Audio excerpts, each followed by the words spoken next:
अस्सलाम वालेकुम, मैं हूं साजिद हसन। आप मेरा YouTube चैनल देख रहे हैं। शाहीन शाह अफरीदी और बाबर आजम ग्रुप अब खुलकर सामने आ गए हैं और बज़ाहिर ऐसा लग रहा है कि बाबर आजम ग्रुप जो है वो तो खामोश है, उसके पास बोलने के लिए कुछ भी नहीं है।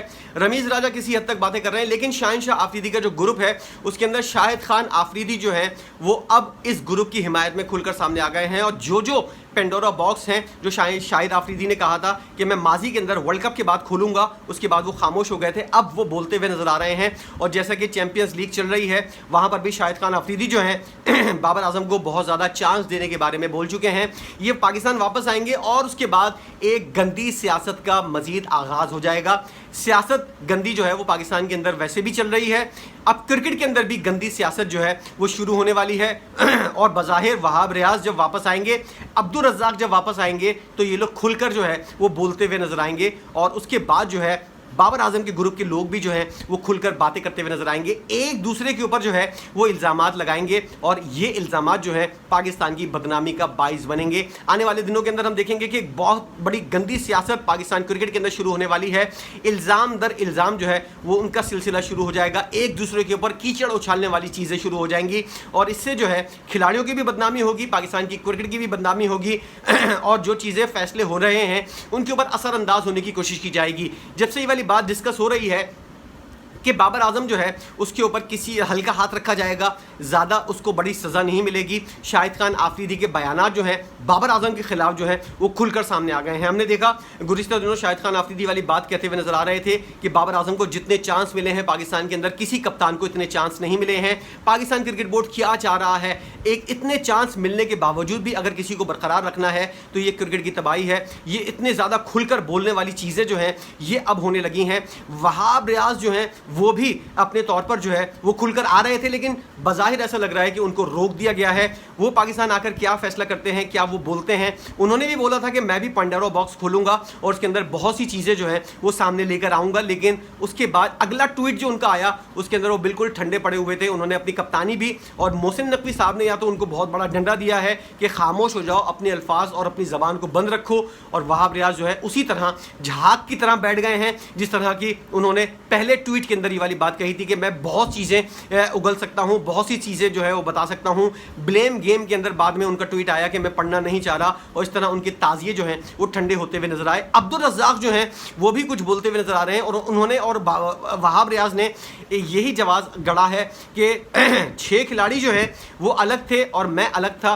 टीम के अंदर सिलेक्शन कमेटी के अंदर 6 लोगों का जो फैसला था, मेरा वोट जो है वो 6 लोगों के ऊपर कैसे हावी हो सकता है, ये सारी चीज़ें जो है ये हमने देखा। वहाब रियाज जो है वन मैन आर्मी के तौर पर चल रहे थे, सीनियर मैनेजर भी बने हुए थे और टीम जो सिलेक्शन कमेटी जो थी उसके अंदर भी उनके फैसले असरअंदाज हो रहे थे, गलत फैसले। और मोहम्मद यूसुफ और असद शफीक ने जिस तरह अपने आप को अपना जवाब पेश किया कि हमसे किसी किस्म का कोई फैसला नहीं हुआ था, बाबर आजम और वहाब रियाज मिलकर जो है वो पूरी टीम बना रहे थे और अब्दुल रज़्ज़ाक उनका साथ दे रहे थे।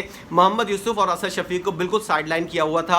ये सारी टीम जो सेलेक्ट हुई थी, अब इसके अंदर जो सिलेक्शन हुई थी उसके अंदर शाहीन शाह आफरीदी ग्रुप अगर पहले से ही एक्टिव था वर्ल्ड कप से पहले तो उसके खिलाफ कोई कार्रवाई क्यों नहीं की गई थी, उस टीम को क्यों सेलेक्ट किया गया जो एक मुखालिफ ग्रुप के खिलाड़ी उसके अंदर शामिल थे।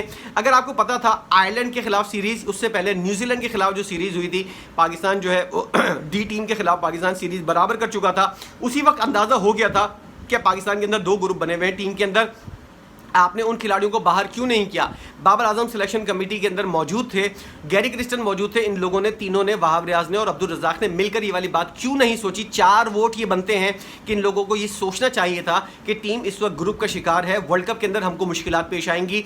उसके बाद मुश्किलात पेश आई आयरलैंड के खिलाफ सीरीज़ के अंदर, बाबर आजम और जिस तरह की उनके पहला मैच पाकिस्तान हारा था उसके बाद ये वाली चीज़ वाज़े हो गई थी कि दूसरा ग्रुप जो है वो बाबर आजम को हरवाने की कोशिश कर रहा है, बदनाम करने की। और उस वक्त ये वाली चीज़ क्यों नहीं टैकल की गई, उन खिलाड़ियों को बाहर क्यों नहीं किया गया। इस सारी जहालत जो है ये सिर्फ पाकिस्तान के अंदर हो रही है, अपने आप को बचाने के लिए इस तरह की बातें की जा रही हैं। अब गंदी सियासत होगी, दोनों तरफ से जो है वो इल्ज़ामात का सिलसिला शुरू होगा, एक दूसरे के ऊपर कीचड़ उछाली जाएगी और इस गंदी सियासत में सब लोग जो है अपने आप को बचाने की कोशिश करेंगे। बाबर आजम और शाहीन शाह आफरीदी इस वक्त एक दूसरे के आमने सामने आ गए हैं।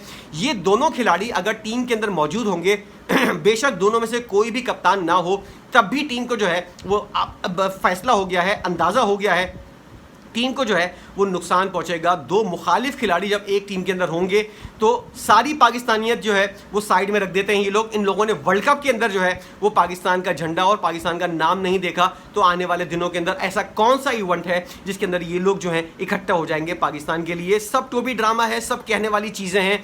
पाकिस्तान के लिए ये लोग बिल्कुल भी नहीं खेलते, ये लोग सिर्फ पैसे के लिए खेलते हैं। ये बात पता नहीं कितनी दफ़ा साबित हो चुकी है, लेकिन पाकिस्तान के अंदर जो लोग बैठे हुए हैं क्रिकेट बोर्ड के अंदर, उन लोगों की मोटी अक्ल के अंदर ये वाली बातें समझ में नहीं आ रही हैं। वो लोग मुसलसल इन लोगों को कंटिन्यू रखना चाह रहे हैं। और आज हसन अली ने जो बयान दिया है वो एक मुंह पर तमाचा है। इस बात की गवाही है कि बाबर आजम और शाहीन शाह अफरीदी ने टीम के अंदर बैकअप बनने नहीं दिया। बाबर आजम कोई भी अच्छा खिलाड़ी आता था टीम के अंदर, असद शफीक जैसा, अब्दुल्ला शफीक जैसा या फिर सऊद शकील जैसा, उसको बाहर निकालने में सबसे ज़्यादा एक्टिव जो है बाबर आजम हो जाता था। आमिर जमाल जैसा कोई भी बेहतरीन खिलाड़ी टीम के अंदर आता था या फिर मोहम्मद अली जैसे खिलाड़ी को टीम के अंदर टीम से बाहर रखने के लिए और दूसरे खिलाड़ियों को बाहर रखने के लिए जो है शाहीन शाह आफरीदी एक्टिव हो जाता था कि किसी भी तरह हम लोगों का बैकअप जो है वो तैयार ना हो सके। मोहम्मद रिजवान लगा रहता था कि किसी तरह मोहम्मद हारिस जो है वो टीम के अंदर ना आए, साहबजादा फरहान किसी तरह टीम के अंदर ना आए। ये तमाम तर तीनों जो ट्राई का है, रिजवान, शाहीन और बाबर आजम का, इन तीनों ने टीम को बर्बाद किया। अब जो बैकअप नहीं बन सका है उसके लिए सबसे बड़े जिम्मेदार जो हैं ये लोग हैं। और उससे बड़े जिम्मेदार इस दौर के अंदर जब से बाबर आजम कप्तान बना है अब तक जो भी चीफ सिलेक्टर बना है, जो भी सिलेक्शन कमेटी के अंदर रहा है, वो साला खुद जिम्मेदार है। उस बेगैरत को ये वाली बात सोचनी चाहिए थी कि मुझे बैकअप बनाना है इन तीनों खिलाड़ियों का, लेकिन उसने भी इन लोगों के साथ मिलकर बैकअप बनाने की कोशिश नहीं की बल्कि इन लोगों का साथ दिया। अब सूरत हाल यह है, हसन अली जैसा खिलाड़ी, 2% का खिलाड़ी जो है ये वाली बात बोलता हुआ नजर आया कि सर्जरी के लिए आलात ही आपके पास नहीं है और आप जो है बगैर बैकअप के, बैकअप उस वक्त बनता है जब बेंच स्ट्रेंथ जो है वो आपकी मजबूत हो। किसी ने बेंच स्ट्रेंथ मजबूत करने की कोशिश ही नहीं की। अब सूरत हाल ये है कि सर्जरी अगर आप करेंगे तो आपके पास दूसरी टीम खिलाने के लिए खिलाड़ी ही मौजूद नहीं है। इसलिए हसन अली ने इस वक्त बता दिया है कि कोई सर्जरी नहीं हो रही, किसी किस्म का कोई मामला नहीं होगा, ऑपरेशन नहीं होगा, सब दिखावे वाली चीज़ें हैं। कोई पाकिस्तान के अंदर आलात ही नहीं है सर्जरी करने के, इसीलिए अब पाकिस्तान के अंदर किसी किस्म की कोई सर्जरी नहीं हो सकती। ये सही बात जो उसने की है, आईना दिखाया है पूरी पाकिस्तानी कौम को कि सब टोपी ड्रामा पीसीबी की जानिब से किया जा रहा है। लेकिन गंदी सियासत जो है ये अपने तौर पर चलती रहेगी, एक दूसरे के ऊपर इल्ज़ामात लगाए जाएंगे और बाद में ऐसा होगा कि सब तरफ खामोशी छा जाएगी।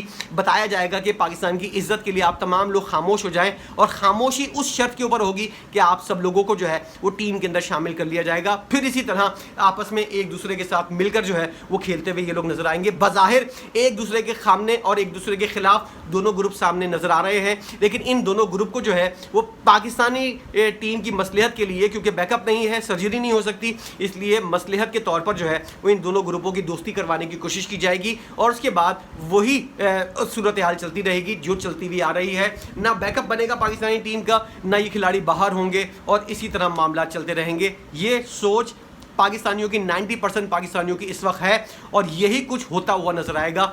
ज़्यादातर पाकिस्तानी जो मेरे पास कमेंट करते हैं, जो वीडियोस को देखते हैं, उनकी मेजॉरिटी जो है वो इस बात के ऊपर एग्री है कि सब टोपी ड्रामा है, किसी किस्म की कोई सर्जरी नहीं होगी, ना माजी के अंदर पहले कुछ हुआ है ना इस बार कुछ होगा और इसी तरह ये मामला चलते रहेंगे। बेशक थोड़े दिन के अंदर ये जो चैंपियंस लीग है इसके अंदर जो खिलाड़ी मौजूद हैं वो वापस आएंगे और उसके बाद एक दूसरे के खिलाफ गंदी सियासत करेंगे, इल्ज़ामात का सिलसिला रहेगा, लेकिन फिर यही दोनों ग्रुप जो हैं वो आपस में दोस्त भी हो जाएंगे और इनका बीच बचाव भी हो जाएगा, आपस में गिले शिकवे दूर हो जाएंगे और कोई बीच के अंदर पढ़कर जो है वो आप जानते हैं कौन पढ़ सकता है बीच के अंदर, और तमाम चीज़ें जो हैं वो एक दूसरे के साथ जो है वो मुंसलिक कर दी जाएंगी, दोस्ती करवा दी जाएगी और उसके बाद इसी तरह इन लोगों को चांस मिलता रहेगा और यही लोग टीम के अंदर खेलते रहेंगे। किसी किस्म का कोई बाहर से खिलाड़ी नहीं आएगा, ना ही कोई बैकअप बनने की कोशिश करवाई जाएगी और ना बैकअप बनने के लिए ये लोग जो है वो किसी किस्म की कोई कोशिश कामयाब होने देंगे। इस तमाम तर सूरत हाल के ऊपर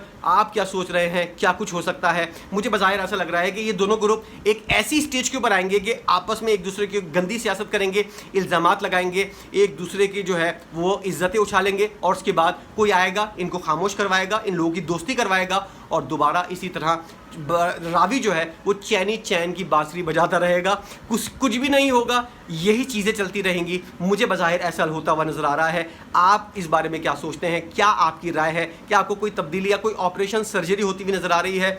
बज़ाहिर ऐसा कुछ होता हुआ नज़र नहीं आ रहा। जो कुछ भी हो रहा है सिर्फ कॉस्मेटिक तरीके से हो रहा है। वहाब रियाज को, अब्दुल रज़्ज़ाक को जो निकाला गया है और उसके बाद जो मज़ीद फ़ैसले होंगे, इनके अंदर कोई ऐसी कोई ख़ास तब्दीली नहीं आएगी कि इससे तासुर हो जाए कि बहुत उथल पुथल कर दी गई है, बहुत बड़ी सर्जरी कर दी गई है, पाकिस्तान के पास ऑप्शन ही नहीं है सर्जरी करने के। और यही बातें की जा रही हैं कि बाबर आजम जो हैं वो चैंपियंस ट्रॉफी तक चलते हुए नजर आएंगे। और अगर ज़्यादा कुछ हुआ तो शाहीन शाह अफरीदी को भी कुछ अरसे के बाद जो है वो टीम के अंदर शामिल कर लिया जाएगा। रिजवान तो टीम के अंदर मौजूद रहेंगे ही। ये तमाम तो सूरत हाल ऐसे ही जारी रहती हुई नज़र आ रही है। आपको कोई तब्दीली होती हुई नज़र आ रही है? अगर हाँ तो ज़रूर कमेंट कीजिएगा, अगर नहीं तब भी बताइएगा कि इसकी वजूहत क्या है। वीडियो देखने का बहुत शुक्रिया।